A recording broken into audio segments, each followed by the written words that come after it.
Rebellions are built on hope.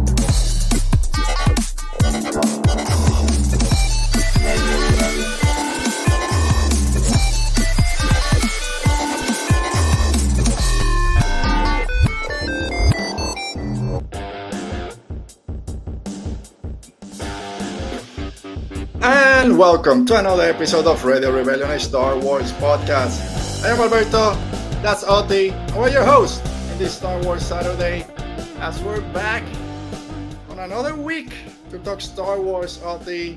And it's Star Wars Podcast Day, and we're gonna be, I'll talk a little bit more about that in a minute, but this is our third year kind of in the Star Wars podcast kind of world when Star Wars Podcast Days comes around, but we'll get into that in a minute. Thanks to everyone for joining us today.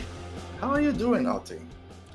Doing good. Had a pretty chill day. That's nice. Barca won. I went to the gym. I'm kind of hungry, but no. No, that's a way to speed up the show, right? If someone's hungry, we gotta go. We gotta get on this and we gotta get moving. I'm not that hungry.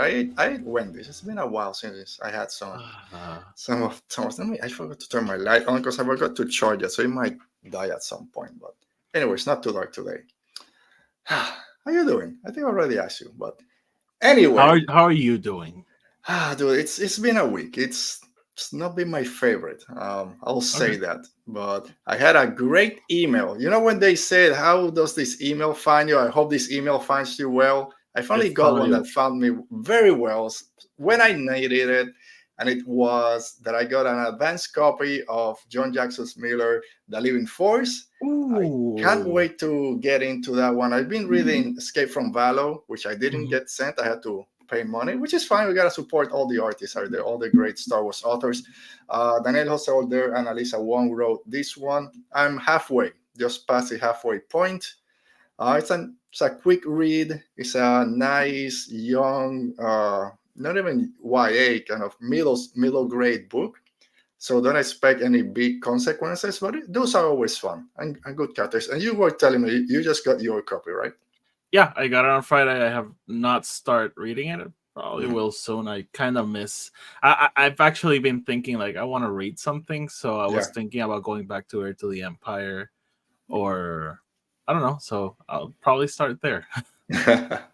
We'll see. We'll do a review at some point. The one I stopped listening to was Survivor's Quest. I gotta get back to that one.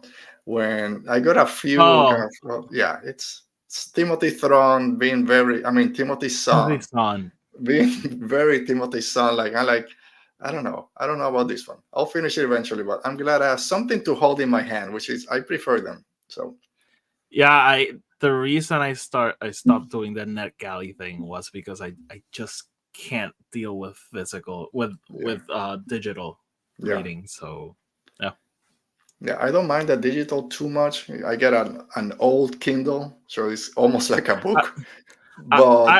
I have one. I have the same, a very old Kindle, but since I like taking notes while I read, I bookmark things. It's kind of harder.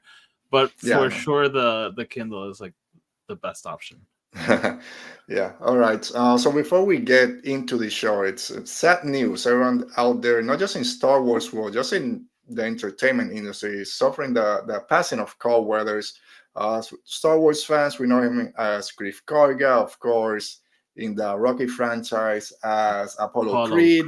Dylan in Predator. Predator was one of my favorite movies growing up, and it's still up there if I really think about it. So this came out of nowhere, 78 years old. She's 76. doing new TV commercial, 76. Anyway, huge surprise, a huge loss for everyone, especially for his family. So our thoughts go out to them. I'm gonna miss seeing him around. I just want to quickly say, sure.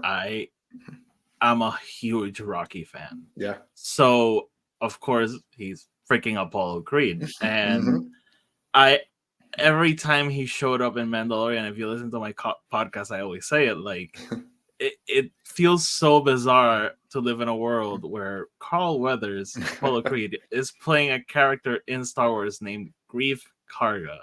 Yeah. And I'm really gonna miss him especially of course from Mandalorian, because it's Mhm. where I've been most actively seeing him Yeah. recently, and he's been phenomenal in that show. So it really hit me hard when I heard the news. Yeah, man, he's one of those great kind of people out there. Every time he was at Celebration, it was a joy. He was so glad to be there. When he's online, always be peace, always wanting the best for everyone. So it's a huge shit, not just for, oh, it's a character we're going to miss, but just his presence out there, to what he meant to the fans. It's going to be missed by everyone. He always get, especially in Celebration, he always gave me this vibe where he was like, I don't get this fandom, I don't get what you guys see in it, but I know you guys love me, and here Yeah. I am. Yeah, yeah. Very Apollo Creed, by the way. Yeah. Oh, man, the showman always. But yes, and just on another note, like Star Wars was like one of the movies my dad always had on, but Rocky 4 was like that other movie where he always had on, and that's the one where Apollo dies. Yeah. Spoilers. Mhm. So again, just a huge loss, and I Yeah. freaking loved him. Yeah, huge loss out there, just as you say. All right, so as we mentioned at the beginning, this is our we're doing our part in Star Wars Podcast Day, and this is the 25th anniversary also Star Wars Podcast Day. We started on February 7th, 1999. So full disclosure, if you're listening to us on Wednesday, February 7th, when this drops, we're recording and today live here for our YouTube channel. Obviously, people watching us know this. But the actual day will be in a couple of days. But we're also going to be celebrating today the 25th anniversary of the Phantom Menace, and I can't believe I just said those words. But for anyone new out there joining us today for Star Wars Podcast Day, thank you for being here. Make sure that you're subscribed to our show, either our channel here on YouTube or on the audio podcast.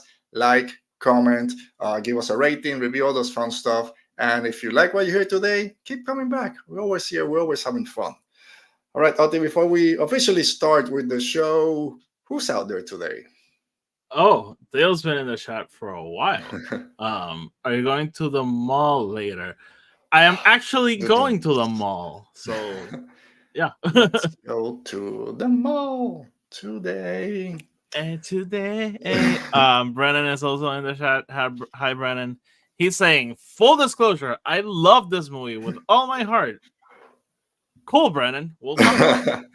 We will. I just watched it yesterday. I was playing the background, so I was trying to do some work, or actually doing a lot of work. So, all right. So, if you guys are ready, I'm not ready. Let's talk Star Wars. And like I said, everything today is about the 25th anniversary of the Phantom Menace, the first movie in the prequel trilogy when it came back after I don't know how many years. Actually, I'm gonna put a pause in it. So sorry to anyone joining us for the first time. This is always what happens. I started trying to forget to do other stuff. No, I just wanted, since this is again Star Wars Podcast Day, we might have some new people joining us. Oti, let's talk a little bit about our journey into podcasting, if you don't mind. I'll start while you gather your thoughts because I forgot to do this. So to me, this kind of came out of nowhere. I listened to a few podcasts back, I don't know, 5-6 years ago, but it wasn't something that I like, man, I gotta get into podcasting. But one, I think it was December 2019, or around November, December of that year. And I think I want to try this out. I want to talk about Star Wars. I hearing a lot of people talking about it. And I don't always agree with the way they were talking about the sequel trilogy and Rise of Skywalker. I'm like, no, but that's why that movie worked, or that scene. I said, I gotta get my voice out there. I wanted to do YouTube. I'm like, I know nothing about YouTube. I don't want to be on video. I'll do it on. I'll just record myself, and that seems pretty easy. And then I started that way, but then I was editing as I was recording. It's taking me 3 hours to do a 45-minute episode. I don't know what the hell I'm doing. If I stutter or there was a pause for 5 seconds, I gotta start all over again. So it was a big mess. And then I said, let me try this YouTube thing. And I did one, and it's your life, whatever happens, happens. So there's no turning back. And that kind of freed me. I said, whatever happens, it's out there. So that's how this all started. I'm going to my 4th year now. And with you as our co-host, I think for almost 2 full years now. So, oh my God. Yeah. You think 25 years of Phantom Menace was a lot? This feels almost like that. What was your journey to podcasting? It was, so around 2017, I was very into like Screen Junkies, Mhm. Collider, Yeah. all those YouTube channels, and Mhm. for like maybe from like 2015 to no, for sure. It all started in 2015. I wanted to do like a music podcast. I Mhm. wanted to do you know, talking bands and albums and things like that. But like I started writing scripts for podcasts, and it never went anywhere. But then I got into all the movie things, and I've Mhm. always been a movie guy. Like Yeah. music and movies have always been very high for me. So I could do either or. And around 2017, I was like very into the idea, and then I saw Last Jedi, and that movie, like I needed to talk about it. Like I desperately needed to talk about that movie with someone. So I texted Tony, who he's been Mhm. my friend for a very long time, and he studied film and everything. So I was like, dude, have you seen the new Star Wars? And he was like, no, I haven't seen it. I was like, go watch it and text me back. Yeah. And he did, and we talked about it for a while. I was like, dude, I want to like start doing this. Would you be interested? And he was like, hell yeah, let's do it. And he told me that he almost started one during college for something, and never did so like that's where it all began for us. And we did that from 2017 until 2019. We're still doing the show. Mhm. But around that time, Tony was like, dude, you keep bringing Star Wars into every single episode. So I was like, you know what, I need to start my own Star Wars podcast. And it was a very similar, you know reasoning behind me, Yeah. similar to yours, because I kept seeing these things online. I was like, I don't agree with this. Like, I think people are missing the point. Like, Sure. I remember seeing one of my favorite reviewers saying that Ryan Johnson and JJ were fighting for supremacy, and the Rise of Skywalker said something, and Last Jedi said something else. I was like, what? Yeah. No. So that's where it all started for me. That's how I got into Star Wars podcasting. And I noticed there wasn't a lot of Spanish language Star Wars podcasts, so that's where I started. But then I met you, I met a lot of people, I met Maggie, Yeah. and that's how I got into this universe. And here we are. Yeah. It's been a journey, as they say out there, and we'll keep doing it. There's days that you get down, but it's a roller coaster. It's been fun. So for me, and I'm glad you mentioned that, because I've even talked about this with Goose from Pride of the Forest. Try Like it. he's mentioned the same thing. Like, oh, sometimes it's so discouraging, and I agree. Like Mhm. sometimes I see episodes like how does this have so little listens? Yeah. But like the reason I started podcasting was because I wanted to talk about things, and I wanted people Yeah. that maybe felt the same things that I did, like maybe connected to that. So I truly don't care if 1,000 people listen to my show or 2 people listen to it. Like whatever happens, Yeah. happens. I used to have that same thought when I started this. I was, if I get 10, give me 10 listeners per episode, I'm good. Because again, who am I? Who cares what I'm gonna say? There's thousands of these already, Mm-hmm. and then some episodes just go off the rails, and you're like, okay, here we go, I made it. And then the next 5 is like 3 people, and like, oh crap, what? And there are episodes that they're good. It's just people just didn't click on it. And then some episodes are kind of iffy, they go high. So But sometimes just forget about it. We have the discussion, it's fun. The people in the chat love it being here. I love when they're here. That gets us by. yeah, again, I see it like book club. That's Yeah. my girlfriend's like, why are you into podcast? It's like book club. We sit down, we talk about things we like Yeah. and we didn't like. That's fine. And half our actual podcast is book clubs because we talk Hey, a lot about Star Wars books. What I love if Kathleen Kennedy called me like, hey, I listened to your show and I want you to come over. Of course, like 1,000,000,000%. But I mean, like, I'm not gonna say that they dropped that Bad Batch trailer right as we said we needed something, but I mean, we got to talk with Lydia Kang. I'm trying to get John Jackson Miller on the show. So oh my who God. knows? Dude, it's out there. They said, I have you. I get your interest. I'll let you know what happens. I've heard that before. That's fine. But Then I'm going to have to read the Obi-Wan book because that's the thing. I'm going to have to geek out over Obi-Wan. Oh, I have it somewhere. Oh, well, you read that one. I'll read. No, I want to read the other one too. I know it all depends. If we set it up, we'll see if it's before. Anyway, we're here to talk about Phantom Menace. 25 years of the Phantom Menace. I can't believe this. And one, I hate it. I don't want to hate. Hate is a strong word. But it irks me when people say, I feel so old. It's been X year from when I watched this as a kid. And I'm like, dude, shut up. You're like 25. I'm turning 44 this year. So just chill out. But 25 years of the Phantom Menace, that's a big one. It's been longer since Return of the Jedi to Phantom Menace than from Phantom Menace to where we are now. I don't know. To think that the prequel trilogy has been out there for so long is kind of mind blowing, isn't it? They still kind of feel like the new ones. They do. When I watched it, like yesterday, it's like, man, I want to keep watching this. These are so cool. I can't remember who I don't know if it was my brother or my soon to be brother-in-law that I don't know who it was, but they said like, oh, I think I was watching one of the prequels, and they were like, oh, you're watching the old ones. I was like, what? Heart attack. What are you saying? Still new. And no, he told me like it's been a while since I've seen the old ones, and I was like, oh, the original trilogy. No, those I see all the time. I meant the prequels. I was like, what? Oh man, that's first time I heard that, and I don't want to hear it again. But I was doing a little bit of research, which is new because I don't do research usually for this show. But I didn't remember that the prequel trilogy was announced back in 1994. Were you even alive in 1994? I was alive. Okay, you're like 1 year old or something at that point. I was one.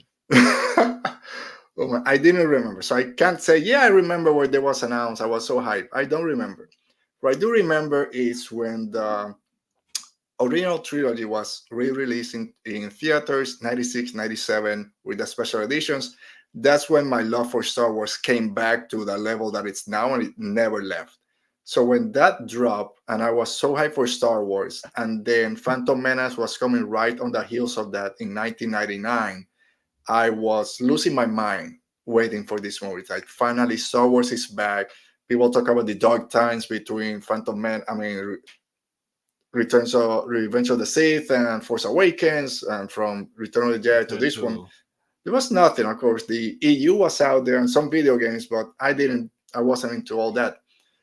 So after watching the OT, I'm like, yeah, give me more Star Wars. So I do remember going in 1999, watching this. I'm going to say when it came out that first weekend, I'm pretty sure I went with my brother, maybe my cousin. And I remember coming out of that movie just loving it. There wasn't any of the baggage that we know about it now. Just that first impression was, I love this movie. Of course, everyone was talking about the cool villain Darth Maul. I can't believe they killed him so quickly. The music, that double lightsaber. Oh, crap, that pod racing scene, all those stuff. And Qui-Gon, this weird Jedi with the long hair. So I remember coming out of this movie just loving everything that I saw. And of course, things went down as you kind of savor it a little bit. And then we'll talk about how we feel about it now. But when you watch this the first time, either 1999 or when you remember watching it, what was some of your initial reaction to it? I mean, like I was telling you, Phantom Menace is one of the first movies I remember watching in the theater. Mm-hmm. I was 6 when it came out. No, actually, I was 5 when it came out. I was about to turn 6 because it came out in the summer, right? May 19th, 1999. Yeah, so I was still 5. And so it's one of the first movies I remember watching in the theater. It's the first Star Wars movie. I remember like everything about it, like being in the theater, where I sat. Like I've told you, I remember for the re-release, like I kind of remember some scenes in the theater. I remember the posters outside, but I don't remember that experience. Like here, I remember like trying to read the crawl, and trying to understand what was happening, and I loved it. Like I remember having all the toys afterwards. I remember like just buying the Obi-Wan costume for Halloween. Like I loved again. I was 5. Like there was no hate in my heart. And there was a lot of anticipation though. Because I still remember as a kid watching the original trilogy at home, and my dad being like, "No, there's new ones coming, and we're gonna see Luke's dad and Obi-Wan as a young person and Yoda younger." I was like, "What?" Like, blow my mind. I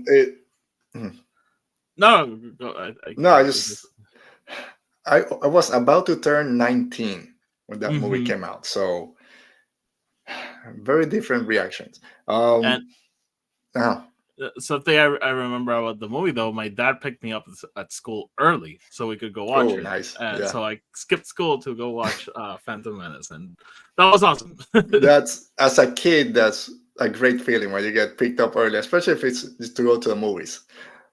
So like I said, I remember loving this movie when I came out. I remember having, I believe it was my aunt got me the soundtrack from the Phantom Menace. I didn't get spoiled, so it was after the movie. I didn't get the Qui-Gon's noble end. And she also bought me the visual dictionary, which I Ooh. left in Puerto Rico when I moved here to the States, and I didn't bring it with me, and now I don't have it, which I am very sad about. So now with time, well, actually, before we go, I know the chat is a little bit live today. What, any comments out there? Let me see what I can pick up that's relevant to what we're talking about. That's Okay, sure. Basically, Brennan's going over everything he loves about the movie. So, all right. Okay, so he's saying he doesn't mind midichlorians. Jar Jar is fine, and Ahmed is awesome. Like, we'll definitely talk about that. Yeah. There's a whole midichlorian conversation going on. Basically, Dale saying midichlorians were a way George to say some people were born strong in the forest and others have to work at it. Oversimplified, but that's what it is to me. And I guess we'll have a conversation on that too. Yeah, we'll go to midichlorians at some point soon. And so relevant to the topic, Brennan is saying, I always loved this film, but I was in denial for many years because I was following the crowd. A few years ago, I realized that I've always loved it. all right, so let's jump into that point right now, because we all seen this resurgence of love for the prequel trilogy in general. Phantom Menace, a lot of times it's up there, especially for the people that grew up with the prequels as their favorite, and even Attack of the Clones. Older crowd like me like more Revenge of the Sith, but a lot of the younger crowd that grew up with these movies not just love all three, but the Phantom Menace are very strong defendants of this movie. And it was about 3 years ago when I sat down to watch all movies that I watched the Phantom Menace. I like, not only do I enjoy this movie, I really like it. It's one of the most entertaining Star Wars movie, at least to me, to watch in terms of let me just have fun. This is for myself the most quotable movie. I can quote the whole movie as it's going on. I was doing it yesterday. I think my wife was a bit annoyed, but I just love it. And the memes that come out of it, it's had a great cultural impact. So now, 25 years later, this is a movie, like Brennan said earlier, that I can defend pretty straight on. And we'll talk, it wasn't perfect, of course. I think you still kind of shrug a little bit. But there's a lot to love. Even if it's not on the top 5 in terms of ranking, there's a lot to love about the Phantom Menace. I think it's held a lot better than people think. Especially after 25 years, changes in CGI, I think it still holds up.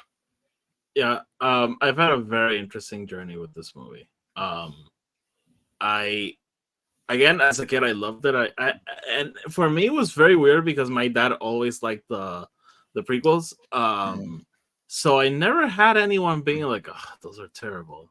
Yeah, it was like very, very later in my life that I actually started hearing people talk badly about the prequels, because even in high school, everyone around me was a prequel kid. So yeah. that fight in this movie. Oh yeah, it's so cool. And again, we were talking about Star Wars all the time. So it was like, I think it was like when I got to college, like decades after the movie came out, that I started like seeing all the backlash, and again getting into screen junkies and everything, like everyone being like, oh, the prequels, oh, Phantom Menace, like, and again all the YouTube videos about the movie and everything it did wrong and everything it makes it terrible. And I always like held strong, like I was still like, I Leslie Hetland always says something that I used to say a lot, that was like, I don't have favorite Star Wars movies. Every movie is my favorite movie because it's Star Wars. And that changed when I watched Force Awakens, because I had this attitude like, this movie is perfect. They did what the prequels couldn't do, and now they're terrible. I remember I took them out of my shelf. Like I was like, I don't need to watch these movies again. If you listen didn't exist. No, like I Wow. probably my first podcast episodes, I would say like I'm not showing the prequels to my kids. Like they're gonna watch Wow. the original trilogy Mm. and then the sequels, and if they want more, then we'll take out the prequels. And that was very unfortunate. Mhm. Because like I don't know why I had that attitude. But then that started to change with Last Jedi, which was the movie that made my love for Star Wars explode and made me Mhm. want to get into it and made me want to analyze every movie like deeper. What is the movie trying to say? Mhm. And that's when my love for the prequel started to come around. Okay. And yeah, So I'm not gonna sit here and say I've always loved them and I defended them with my whole heart for 25 years. That's not true. There were times that I kind of not that I fell in with the crowd, and there's nothing wrong with that. It does happen. It happened to me a little bit with The Last Jedi. When I every time I watch The Last Jedi in theaters, I watch it twice, and then at home it's like this is a pretty great movie. But the more I heard about it, yeah, I didn't like this, I didn't like that. I started kind of letting that get into my head. So that's normal human behavior. But there was a point after this, and there was a lot of talk, maybe not on the internet, but just in radio stations, magazines, that they were bringing down Phantom Menace or bringing down especially Jar Jar Binks. And I remember going to Attack of the Clones because Jar Jar Binks' role in Attack of the Clones is a lot less than in Phantom Menace. And I'm like, yeah, George Lucas heard what people were saying and toned down Jar Jar. I'm good that he did that because he wasn't great. He's this slapstick character. So I was in that camp a little bit. And I always put the trilogy, especially the first two, kind of bottom down, even before the sequel trilogy came out.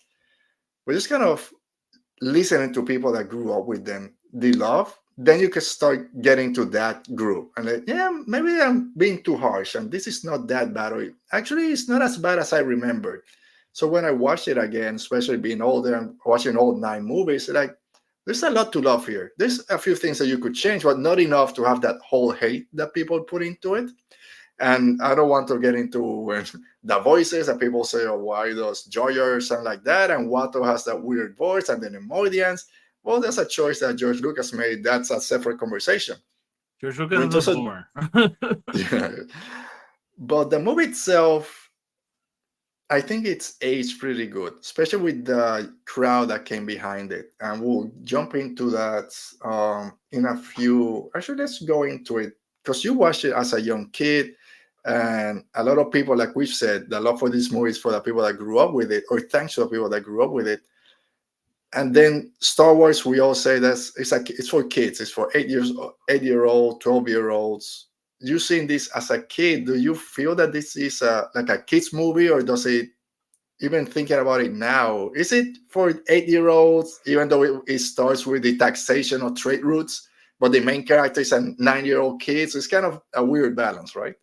I mean, like, yeah, it's weird that George wants to teach 12-year-olds about corporate greed.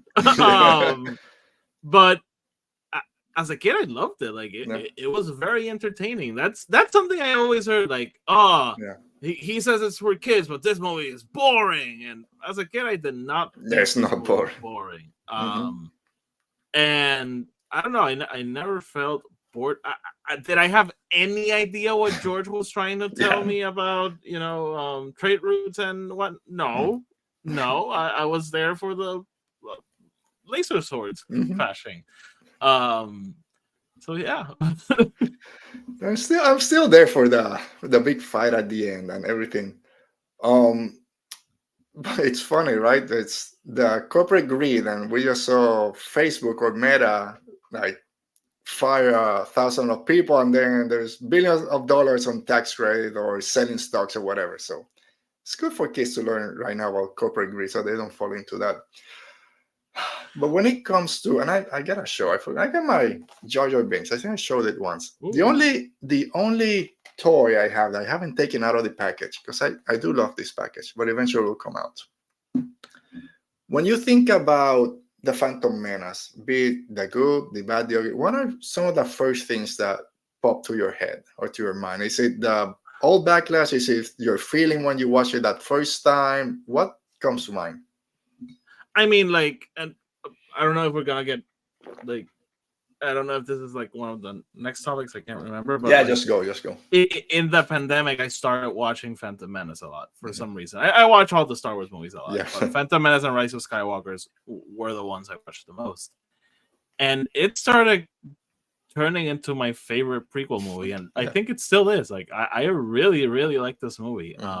It's not nostalgia goggles. It's not me being like, oh, I used to like the thing. No, I really like this movie. I think it's the ultimate George Lucas movie. It's everything I think he likes. It has the silly, it has the fun action, it has the pushing technology forward, it has the film aspect to it. That's another great thing about this movie. Like, everyone talks about the CGI. This has been in a lot of documentaries. It's the Star Wars movie with the most practical model to that moment. I don't know if later there's another one with more. So I don't know. I really, really think this is the ultimate George Lucas movie. This is everything I think he wanted Star Wars to be, and that's really what comes to mind for me when I think about Phantom Menace. Like, it's like that epitome of George Lucas. Yeah. So one of the first things that come to my mind, and this also has to do with my resurgence of love for it, was my mom passed away back in 2012. But when I watch a Star Wars movie, she will always say, "Oh, is that the one with the cabra, with the goat?" She called Jar Jar Binks a goat because of the ears. So now, when I started thinking about Phantom Menace and the prequels and Jar Jar Binks, my mom comes to mind, right? So that's one of, I gotta defend this movie because that's my memory of hers. I think her favorite one because she does remember that one. So that's one of the things that come to mind. And then, of course, it's either the great soundtrack that comes with it. I love the pod racing. I wish we could get more pod racing. And, of course, everything, and we'll get more into this, that huge world building that it did. But it's more positive than negative. But I do always remember all the negative talk that was around it when some people tried to kind of revisionist history to say, no, that didn't exist. I lived through it, so I knew it was there. But I think there's a lot more positive to it. Can I start with a hot take? Yeah, I'm not a huge fan of the pod racing scene, which is very, very, very weird because I'm wearing my Ben Quaderneros. There you go, Ben Quaderneros. Oh no, dude, I was watching when I was, and even as a kid, I never had like this big. I never wanted the Nintendo 64 pod racing game, and I wanted every single game in Star Wars thing ever. Dude, the pod racing scene has always been one of my favorite scenes. I think in all of Star Wars, this is one that I just the flag parade and all the build. It takes a long time. This is a 2-hour and 50-minute movie. I think you can shorten that part. We see C-3PO with the flag and the 14 EOP or whatever. But once it starts, I love that scene, and it takes its time to build all 3 laps. It doesn't just go and it's just Sebulba and Anakin. It takes its time. You care for the other pod racers like you do for Ben Quadinero and Tribolt or whatever his name is that blows up. The commentators, Sebulba's there. You got Jabba the Hutt back. It's one of those first callbacks that people are like, I freaking Jabba the Hutt is here. He's sleeping in the middle of the race. Skinny Bit Fortuna. Bit Fortuna. So I love the pod race. I was even thinking all this yesterday. We need more pod racing in Star Wars, even if it's in the background, just a quick scene in a movie or something or TV show. I'm very surprised that we haven't gotten anything pod racing because apart from you, everyone loves pod racing. I know. Again, I don't want you to bring this up again, like, oh, because Oti hates pod racing. I know you don't like pod racing. I just don't love. I've never had like a huge connection with that scene. Maybe if Ben Quaderneros won the race as he should have had, then maybe I would love it, but not now. My favorite moment in the pod racing scene, it's a very small line that the commentators say that actually Tony pointed me to it. Where they're introducing all the racers, like Sebulba, 2-time champion, whatever, something like that. And then when they get to Anakin, a local boy. That's it. Yeah, I mean, you gotta build up. It's funny because I just got here before the show, like 10 minutes before we started. I was at a local basketball game like for the youth there, because one of my son's friends play in the league, and he wanted to go watch. You gotta support the local boys. So local one. The Uh, local boy. it's so good. Brennan is saying that the pot race is so good. And Good for you. yeah, talking about he's a local boy. I also love when Watto is talking to Qui-Gon. And he said, "Oh, you don't think Anakin can win? Oh, of course he could. He's a credit to your race. He thinks so low of humans. It's like, yeah, this slave, he's a credit to your race. Of course he can win." But I love the podcast. I mean, the pod racing. Like I said, it's my most quotable Star Wars movie. Uh, so let's talk about the Jedi Council, because this is the first time that we've actually seen like actual good Jedi's or actual senior members of the Jedi Council, actual masters, not Obi-Wan dying an hour into the movie. Yoda's a hermit. Luke doesn't know what the hell he's doing. No, here we have actual Jedi Master Yoda, Mace Windu, Qui-Gon Jinn, Sai-Satine. You got Yaddle in the background. You got the whole council. They're all telling Mace Windu with his face like, "Why you bring this local boy here? I don't care what it's." Yeah, bring him before us then. But I love like watching this. Okay, these are actual Jedi's. I understand now why people are kind of afraid of them, but at the same time love the Jedi. Here they are. Do you like that introduction to finally having Jedi there? It's great. Yes, my favorite things about this movie is probably everything in Coruscant, the Jedi, like that conversation with Obi-Wan and Yoda at the end.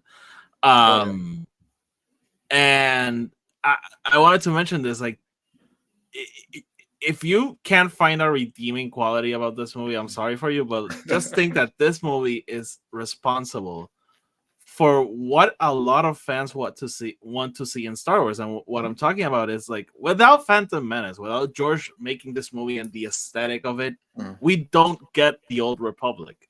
Yeah. And like all these stories like that feed into Phantom Menace and feed off of what Phantom Menace did and establish, because it's the first time we're seeing the Jedi in their prime-ish. Sure. And that's something that I think should be always mentioned, because like without this movie, everything that all that going back and seeing the Old Republic how it was, it doesn't happen. So one thing that the prequel trilogy in general, I was going to leave this for the end, but the prequel trilogy in general did great, and it starts with this movie, is all the world building between all the planets that we visit. Tatooine, Naboo, Coruscant, and of course that we keep going to Camino and all the other planets in the other movies. All the new species that we meet, all the planets, like I said, the different type of ships. And then we haven't had Sith in over 1,000 years. So you start thinking, okay, what happened 1,000 years ago? And like you said, Jedi in their prime before we knew of the High Republic, the actual prime of the Jedi. And then all those conversations between Yoda and Mace Windu, and there's no way the Sith would have come under our noses without us knowing. And Yoda's like, I don't know, maybe we haven't been paying too much attention. And seeing all those Jedi Masters, like, again, this is not just Obi-Wan and Luke like we grew up with. This is an actual organization, whatever, with rules, and Qui-Gon Jinn, which is this Maverick. Yeah, this Maverick. I was saying, this Maverick Jedi that we all fell in love with, right? With the long ponytail, always very cool. Changed the lore a little bit because he was Obi-Wan's master instead of Yoda. So the retcon started back there. But everyone loved that Maverick Qui-Gon Jinn with, I'm going to do whatever the hell I want to. Obi-Wan's like, well, don't do this again. Don't upset the council again. You'll be in the council. If you're like, I will do whatever I want. And I'm taking this kid with me even if you don't want. So all that, like you said, have all the criticism that you want. But there's a lot of this movie that has expanded Star Wars to what it would have been without it. I just had a very weird thought come up. Has this ever happened to you, Alberto, where you find something about your company or college, like maybe some club in college that you were like, oh, I could be interested in, and you try to like connect with those people that, oh no, that was like disbanded a long time ago, or maybe a program in your company and you're like, oh, this is interesting, no, we don't do that anymore. I can imagine like Qui-Gon finding out about Wayseekers and going to like the Jedi like counselor and being like, I want to do this. It sounds very interesting. No, we're not doing that program anymore. We closed that section a few years ago about after some bad encounters with weird creatures out there. We don't name them. We just don't want to do that anymore. Qui-Gon would be the perfect way seeker. Just let me go. 100%. Let me save all the slaves that I can. Maybe have some weird relationship with a kid's mom, but we'll leave it there. Another thing this movie did, like expanding the lore of small things like the Trade Federation. Like, yes, what if the Fortune 500 had a delegate in the Senate? Things like the Naboo monarchy, how it works. Like, it's so weird, but still it's interesting, and it expands your mind on what stories we can tell in Star Wars. Like, how did we get here? How does it move forward? And even to something like Tatooine that we saw like twice in the other two movies, but just kind of Luke's homestead, Mos Espa, Mos Eisley, that is common villainy, and then Jabba the Hutt, kind of in that desert. And here we have not just the huge pod racing scene, you have the market, Anakin's mom and the slavery. You actually, again, it's a kids movie, but kids learn about slavery in school, so it's not out of the ordinary. I mean, not if Ron DeSantis has anything to say about that. Don't get me freaking bubble. And I just you kicked my train of thought and just threw it out the freaking window. We're talking about expanding the lore. That's what. I got a mailer yesterday. The elections are coming. Are you signed up? So just the lore building in something like Tatooine that we grew up for 20 years and just expanded. I understand people are tired of Tatooine, but every time we go to Tatooine, we learn more, which is what we should, because it's a huge planet. Like you said before, it's not everything let's go to this planet. It's just one city. No, it's a huge planet with different cultures and whatever is happening. Especially, and we got to see the Tusken Raiders, and even with the during the pod race. So all those little callbacks to A New Hope. But speaking about new Jedis and all things being new again, it's Obi-Wan Kenobi. This other Jedi that we all grew up with watching the real trilogy, now played by a new character. I mean, a new actor. It's a younger one. Is it gonna fit with what we know already? And it just blew everyone out of the water. Like, Obi-Wan Kenobi became a lot of people's favorite Jedi, including yourself, myself, and this is the interpretation that people go to. It's Ewan McGregor's Obi-Wan Kenobi, which is this young kid. Oh, you were right about one thing, Master. Negotiations were short, and we got another pathetic life form and all that stuff. But then by the end, he's kicking ass against Darth Maul. So it's this great arc for this character, still kind of little naive at the beginning, to having to step up after Qui-Gon gets struck down. So when was it when you saw Obi-Wan during this movie that you kind of said, okay, this might be one of my favorite characters? Or what was your thoughts when you saw him? It's interesting because this is one of my least favorite Obi-Wans. Like, I have no patience for his impatience. And again, it's interesting because he's learning, and he's very different from the Obi-Wan we know for most of Star Wars. But I think when I was a kid, he was just my favorite because he had the braid, and that was cool. It was that era where weird things in the hair were fun. I think, and I wasn't very into green lightsabers at that point. Now they're my favorite. So he had the blue one. He's the one that beats the bad guy. So yeah, and he was Obi-Wan. So yeah, I think it's a great interpretation. It's like you say, it's kind of impatient. He wants to get out of there. He spends half of the movie inside the Naboo cruiser while they're in Tatooine, so he doesn't have a lot to do for kind of that middle part. But kind of starts building that character to someone that when the Attack of the Clones comes and Revenge of the Sith, we're all invested in him. And it's a huge gamble that they took in. Okay, let's create this character that it's renowned. The only Oscar, right, that Star Wars won, or at least was nominated, acting-wise, was Alec Guinness. So to bring Ewan McGregor... recast him. Yeah. I mean, there's no CG aging at that point. Ewan McGregor, which was a known actor, he's done a couple of British stuff, but wasn't huge. but got thrown into this, and we all kind of agree that he was a huge part of why the prequels kind of just took off. But then it comes to Anakin, and a lot of criticism. We already talked a little. Is this a kids movie? Well, who's the target audience? Was why we starting Anakin's journey with this 9-year-old, right? Because by Revenge of the Sith, people wanted to see the older Anakin and more time with Vader. Between Phantom Menace and Revenge and Anakin becoming Vader is like 12, 13 years or whatever. Are you okay with them starting Anakin's journey as this young kid, 9-year-old, or would you have preferred to maybe get a little bit older and then kind of think a little bit more about the other movies? No, absolutely not. Okay. I think it may seem like a weird choice, but I think it's very important to establish that the greatest movie villain of all time started out being just a kid that missed his Yep. mom. Mm-hmm.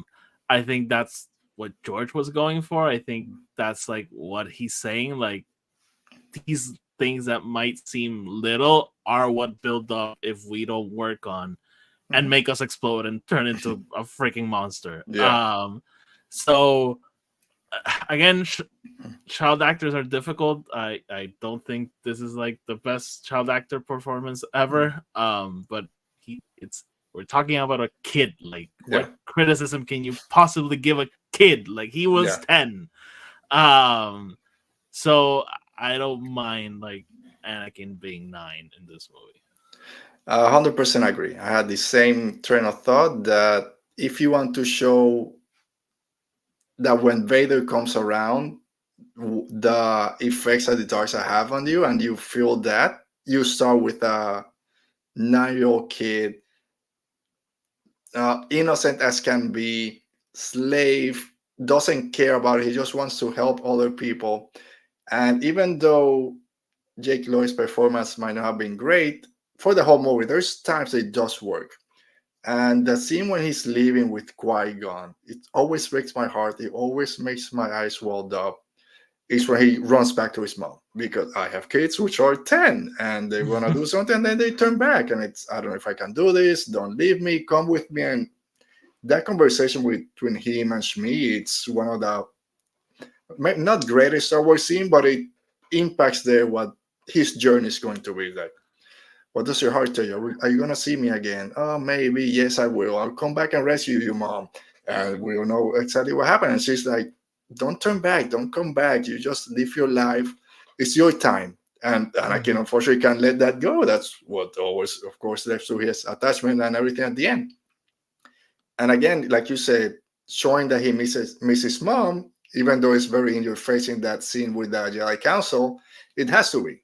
So you know, what does that matter? It matters everything: fear, darkness, all this stuff that Yoda tells us. It's like, we need to go through this. And if it's a 15-year-old kid who's stubborn, it doesn't hit as hard as a 9-year-old. It works on so many ways, because it also works to show us like, yes, this is what the Jedi are doing. They're taking kids away, and we can have a whole conversation on that. Yeah. It works, and look how the Jedi Council is so lost. Look at how they're treating this little kid. Yeah. Also. And they're the first haters. I'm someone who, I still think this. Like, I think Anakin's turn in Revenge of the Sith is kind of abrupt. I think we only buy it because we know it needs to happen. But I think if that's the story we were telling, it would be like, wait, what? But on the other side of that coin, like, that's also what George is telling us. Like, he's been bottling this because the Jedi are telling him to bottle it, not to think about it. Like, just ignore it. For more than 10 years. And that's why when, they treat him badly when he's older, he's like, screw this, I'm gonna kill everyone. And it goes not great. To say that that's right, by the way. Like, if people treat you bad, Anakin is a terrible role model. He is a terrible role model. But it goes to show the impact of this movie and the prequel trilogy, and how everything, it's poetry, everything comes back. High Republic, Test of Courage, Skier telling Vernestra about Embry. Falling to the dark side is not a one and done. It's that series of choices that you make over and over again. And that's what Anakin does. Unfortunately, it's over and over again. He taps into the dark, taps into the dark. And even though it's abrupt during the movie, when you start thinking about all the choices he's made and you put that Clone Wars into it, over and over he chose the dark side until it was too far gone. So I love how all that kind of comes into play. So yeah, I 100% agree with you. I'm okay that he was a young kid. Nothing against the actor. He acts better than I am.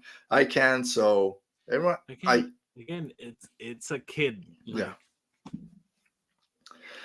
So another thing, and I don't want to just jump into the hate, but it's Jar Jar Binks. Let's talk about Jar Jar. Brennan mentioned that George Lucas had the unfortunate luck that 1999 also brought The Matrix, which kind of took sci-fi and everything out of. This is the one that broke the mold. It's the new standard. He tried to do that with the first CGI character, right? Never's been done before. So say what you want. It's character. Mocap, thank you. And Jar Jar Binks, and I just watch it. If it's annoying, yeah, whatever. He's supposed to be. I think he still holds up. There's some scene that it looks pretty good for 25 years old. And I'm okay with the character. Like I mentioned, he has a special place in my heart this past, I don't know, for 12 to 13 years. I don't mind it as much as people. I had my issue with him at the beginning, but let Jar Jar be Jar Jar. Listen, is Jar Jar my favorite character? No. Is he there's this saying in Spanish, no lo mucho lo seguido, like sure. It's not like the amount, it's like the constant. Yeah. And is he annoying? He is, but going into the behind the scenes thing, like this is where sometimes it frustrates me that people don't understand how a movie is made. Yeah. Like this is clearly a choice from the director. He's telling him, you have to do this. This is what I want in this character. And Ahmed Best got casted to fulfill that director's role, and of course bring his own thing and work with it. But still, it's still George Lucas's vision. George Lucas is the one directing these people on how to act. So it's very unfortunate the backlash this man got, and I freaking love that he's getting his resurgence, and he's getting, like Alberto, when he showed up in that 20th anniversary panel in Celebration, and that was fresh out of his interview where he talked about his mental struggles and everything. The reception that guy got, like it was 20 years in the making. It was so well deserved, and I'm very not interested in rehashing the Jar Jar conversation. Doesn't work, not always. Truly doesn't always work, but like I don't care. I mean, the character is there to be what he was, to be the comic sidekick, to do the slapstick, to be annoying to the main characters. That was the reason he was there, and in that sense it worked. Did you need to like it? No. Was it sometimes too much and you want to focus on the Jedi? Of course.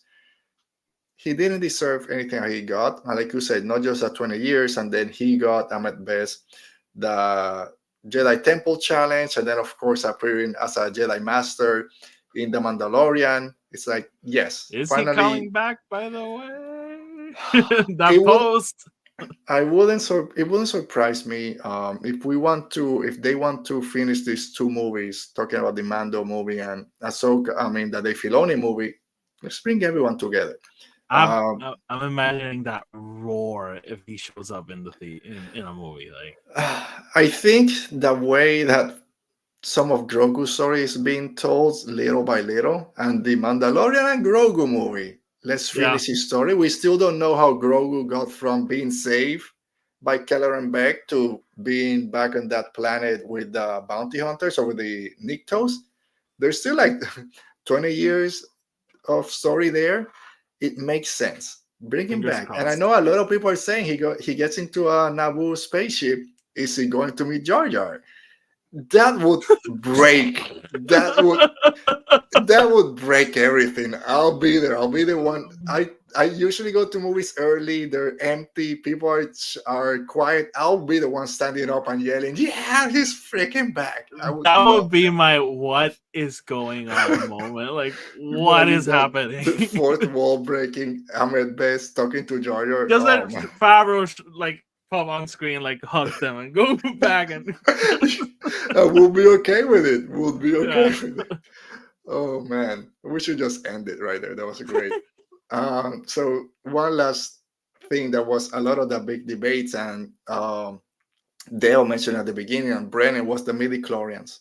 I remember the midi-chlorians came out with Qui-Gon talking about, yeah, it's this, it lives inside all things. We all have it. This is the symbiote relationship. And Anakin, being a kid, was symbiotism. What do you mean midi-chlorians? I know people didn't like all the exposition, but they're talking to a 9-year-old kid. We need the exposition sometimes. It doesn't matter.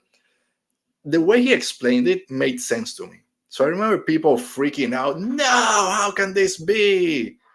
It makes sense. Like Yoda said, it's this force field that's in everything. And Qui-Gon said, yeah, they live inside every living thing, and we connect with them. And then we can use the force when you have a lot of midi-chlorians, and apparently you're the highest count. So it made sense to me at that point. I never understood the whole backlash against it. I don't know. Midi-chlorians are fine, right? Don't think too much about it if you don't like them. I don't think about midi-chlorians at all. I think they kind of take away a little bit from the mystical element, but the other side, like, I think it's just like a side effect of being force sensitive. Like, I truly don't care. So if Anakin I don't has have a strong opinion. If Anakin have over 20,000 midi-chlorians, how many midi-chlorians does Sabine Wren have? Like, even power levels got stupid in Dragon Ball Z. Like, eventually drop the scouters. Like, who cares? She's like a 1,000 maybe, right? 1,000 midi-chlorians. Yeah. I almost got a Sabine Wren little keychain this afternoon. I was in the store. I didn't get it, but maybe. All right. So as we start wrapping up, and we haven't talked about the villains, we'll finish with that one. But what was your favorite scene from this movie, or scenes? I already mentioned. Okay. I think the Duel of the Fates. I mean, that's obvious, right? This, well, to me, like I mentioned, pod racing scene is one that comes to mind. I wish we could get more of that. And Duel of the Fates is what everyone talks about. And it's where deserved. But as much as I love those duels, when it's Qui-Gon and Obi-Wan against Darth Maul, I love them more when it's just one against one. When they get separated by that energy beam. When it's first Qui-Gon versus Darth Maul, I don't know, it's more raw. And then, of course, when Obi-Wan comes around, he's just losing his mind. That quick battle between Darth Maul and Kenobi is one of the best. I know, but yeah, who fights up here? It looks cool. Shut the hell up. I love more that one-on-one fights instead of the 2 against 1. But yeah. Duel of the Fates. My favorite scene in this movie is the deleted sex scene between Shmi and Qui-Gon. We didn't have time. They didn't have time. Still, because by the way, every time someone asks, "What's your headcanon?" That's my headcanon. They banged that. The only what if in Star Wars we want to see. That's the only one I'm interested in. Correct. And it's not a what if because we know it happened. Alberto, before we go to the villains, I just wanted to mention Padme. Yes. The introduction of that character. I was going to say, I forgot it's on my notes. One of my favorite Star Wars character, and this is probably my favorite movie of hers. Like, I love how she's always around. Like, oh, I don't agree with this. The Queen wouldn't agree with this. And then after that reveal, she's straight into the action. Yeah. She's taking a blaster and taking things into her own hands, and definitely Leia's mom. Yeah, I love that scene when they're on Tatooine, and she's, "Oh well, we're enough talking orders about from the Queen." And she said, "Oh, you assume too much." And I'm like, "Yeah, you're the Queen. What are you hiding?" But yeah, I had on my. I've always thought like that scene when the Queen is like congratulating Anakin. It's like, "Padme, go clean the droid." I always imagine Padme like, "Which one? Like, I'm the actual Queen." Like, yeah, you're taking this too seriously. There's like 5 other handmaidens. Like, yeah, Keira Knightley's there. Like, finally, I get to order you around. But you're right, because she goes from just being this queen that supposedly is naive, she's gonna be easily taken care of, to just calling that Trade Federation on Zoom, saying, "Okay, I guess they told you to get the hell out of my planet, right?" No, what are you talking about? No, get out. I don't care what you want. I'm going to the Senate, and if the Senate's not going to help me, first I'm going to overthrow Valorum and put someone else. Sorry, my bad. But then, like you said, she goes straight to Naboo and says, "No, I gotta go to my arena. I'm done with this. Yeah. Give me a blaster. I'm fighting." That's pretty badass. You're What's the 100%. name of the guy that takes over while she's gone? The white hair guy. Oh, you must contact me. I love I don't that she forget. basically calls him a hack to his face. Yeah, every time he's on scene, it's like, oh, what? As soon as they come, oh, communications like that. We need to surrender right now. Call me. The desktop is catastrophic. Ah, he sucks so much. But yeah, okay. Let's talk about the villains. So we have Darth Maul, of course, one of the greatest, at least visually, one of the greatest Star Wars characters that you can think of. Yeah. And then, of course, we got a lot with Darth Sidious. Little, here I am. I love how crappy the Neimoidians are. Every time they see Darth Sidious, they crap their pants. I went, I'm going to say to my apprentice, Darth Maul, to see, oh no, we can't do this anymore. Oh, we're No, going let's to hold him. die. But also Palpatine, right? The great manipulator, like moving things behind the scene in the Senate, telling Padme, I don't think Valorum's got the Senate behind him. I think a vote of no-confidence and a strong Supreme Chancellor. I'm not saying me, but wink, wink. By the end, be like, "Will you look at that? They're picking me. I don't want it, but I'll do it. I'll here. overthrow the government." It's the will of the people. They wanted me, so I'll join them. So yeah, I just remember coming out and everyone being Darth Maul is great and can't believe they killed him. Of course, he comes back. We talked about that a little bit last week. But I love everything, all this Darth Sidious we got, even from the beginning. Because that's one thing that Star Wars, and it starts again with George Lucas, they don't hide their villains. Like Vader in A New Hope, first scene, here's Vader. Oh, Darth Sidious is the big bad in the whole trilogy. Here he is in the first 5 minutes telling this slimy scum to get out of his face because he's afraid of 2 Jedi. And what about the Jedi? We'll freaking kill them. I don't want them ruining my plans. Mm-hmm. So I love how in his face he's throughout the movie. But also Palpatine, who's the one that kind of brings everything down. So great set of 3 villains between them. The Neimoidians suck, but they're there through the whole series, so that's nice. And hey, the battle droids, like for introduction, they are ridiculous. I love them. I love droidicas. I love the freaking droidicas. Bulky ones. Droidicas are one of those that as soon as they came out, they're cool looking, they roll. Force field. They're the force field. They have 2 names. They're destroyers. They're droidicas. They're no match for droidicas. Everyone calls them a different intonation. Droidicas. Yeah. Let's talk about the music real quick as we round up. And just with the villains and with the droid army, I think that's one thing that doesn't get a lot of love. Is that theme with the droid army, especially when they're unloading all of them in Naboo and they all crunch up. That's a great theme. That's an iconic prequel. Yeah, it's everywhere now. And of course, Duel of the Fates. But the whole soundtrack. Introduction of choirs into the... Yeah. And like we mentioned before, the Force theme is throughout. Almost every time Anakin's there, but it's used in a great way, especially when he's saying bye to Shmi. There's a little bit of the Force theme. Hey man, it's John Williams. The man knows what he's doing. It's been nominated like 50 Oscars? He keeps breaking his own record. Yeah, it's great. All right, Oti, I think it's definitely one of the best John Williams scores. I think Last Jedi is still my favorite, but this one's like top 3 for sure. I've never seen the score only Last Jedi. I know I saw it. I gotta do that. When I saw that movie, I loved the score. I was obsessed with it. And when that came out, like I ate it up. It's awesome. Yeah. I think, and I have to think more about the sequel trilogy, but if you have to choose of the 3 trilogies, what's your favorite like overall score? To me, it's the prequel trilogy. I think that score in it's so many iconic like themes in it, just not using only the old ones, but everything new that he brought into it. Can't miss. Say what you will about the sequels. John Williams was completely unhinged with those scores, so I think that's some of his best work. But it would be very hard to choose between the two eras because I think they're both great for very different reasons. Yeah, it's different. So we get the rating in the sequel trilogy, which is one of the best that ever. Kylo Ren one, that's so simple, it's so dramatic. Simple, 3 notes almost. Anyway, that's we'll do that in 25 years. We'll do a Force Awakens once.